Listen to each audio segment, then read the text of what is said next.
Welcome back, guys. We got some more content to cover regarding nervous system. Last video was certainly on the shorter side. This one's going to be a little bit longer as we go through some more material, though. So to start things off, we're going to talk about the organization of the nervous system. So how do we divide the nervous system? It's kind of like a tree. I use a lot of tree analogies from what I've noticed, but it's like a large, ancient tree. The trunk of the tree is simply the nervous system as a whole. Then you have these branches near the beginning of the tree where things start to separate and become more complex. Those two main branches are going to be the central nervous system and the peripheral nervous system. The central nervous system is simply the brain and spinal cord. That's it. The purpose of this is integration and control. So you're purposefully trying to decipher as much possible, because integration, if you recall from the last video, is another word for calculating or processing, and you're also controlling everything. We have a whole chapter dedicated to the central nervous system, so we'll spend a lot more time with that in the future. Peripheral nervous system, however, is literally the rest of your nerves. So that's nerves coming from the spinal region, nerve coming from the cranial region, all this type of stuff. The purpose of this is to be the communication line between the central nervous and the rest of the body. I like to think of it as the power lines sending electricity throughout the neighborhoods and the streets, coming from the power plant. The power plant would be your brain. The nerves would be the power lines communicating through the rest of your body. Now, the peripheral nervous system, this is where things get a little bit tricky, splits into two divisions. We have the sensory and the motor division. The sensory division, if you can imagine, sensory means senses, right? The sensory division is all about your senses. So picking up your vision, your hearing, your taste, your touch, your smell, all that fun stuff. The motor division, I think of motor like a car motor or a car engine. It's moving the vehicle from point A to point B. So motor is more about the effectors, otherwise known as like affecting something. So muscles, glands, activating something. Now, notice how there's different names. We have the afferent and we have the efferent divisions. We need to know those names. Now, this is something that can be like a very simple true or false type question, but I've got a mnemonic to remember it because these are two very similar. It's literally changed by one letter, afferent, efferent. So here's my mnemonic for this. In order to remember it, I use the mnemonic SAME. Sensory, afferent, motor, efferent. If you remember SAME, you'll have no problem. Sensory, afferent, motor, efferent. So easy stuff. Moving on from there, the motor division does split again. So things get a little bit trickier. We have the somatic nervous system and the autonomic nervous system.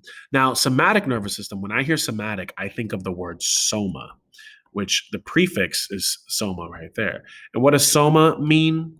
Soma means body.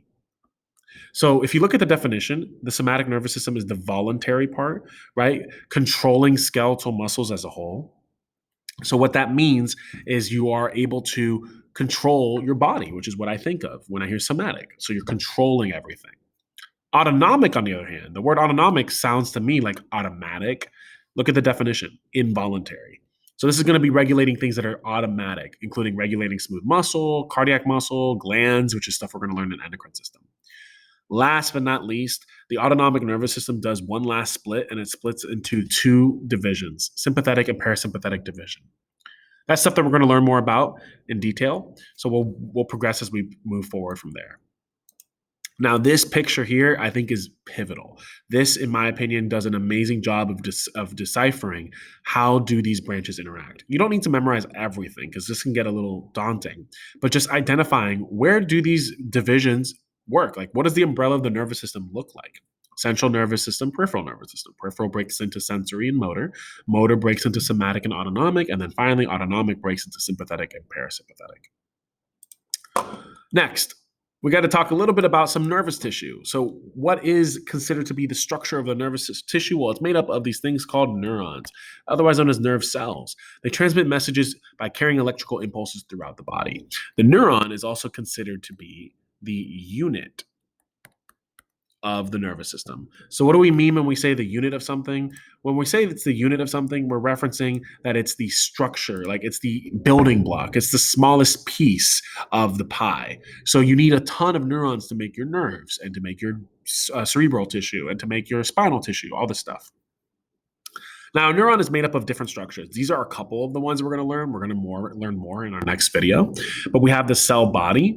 The cell body, of course, is something primarily found in almost every cell, as far as it's just the area that contains the organelles.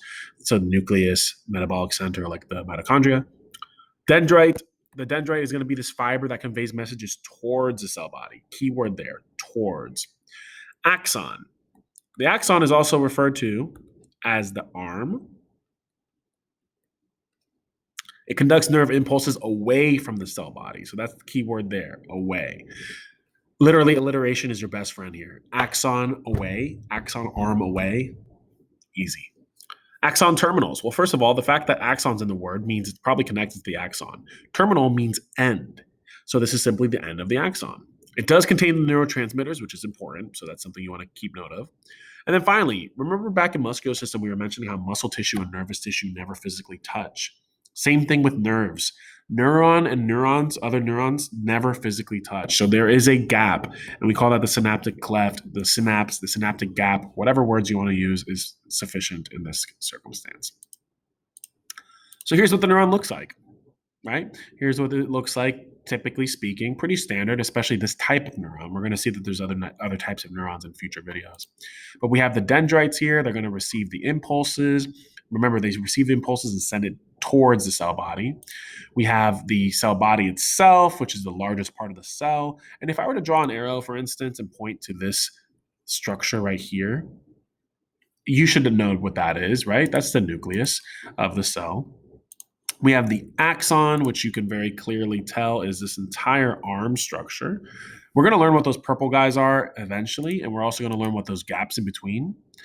And then finally, the very end, the axon terminal. I think this got cut off a little bit, so let me see if I can slide that up. There we go. The axon terminal is going to, I'll just delete this here, is going to transmit impulses to the next cell, which is right here. So theoretically, if I were to ask you, hey, what's right here? Like what's next to the axon terminal? Just another cell. It could be another neuron. It could be another muscle cell. It could be anything, just another cell. Okay, so that's where we're going to conclude. Kind of a shorter one as well, but we're kind of making some progress as we move through the nervous system. So thanks for tuning in, guys. I'll see you on the next one.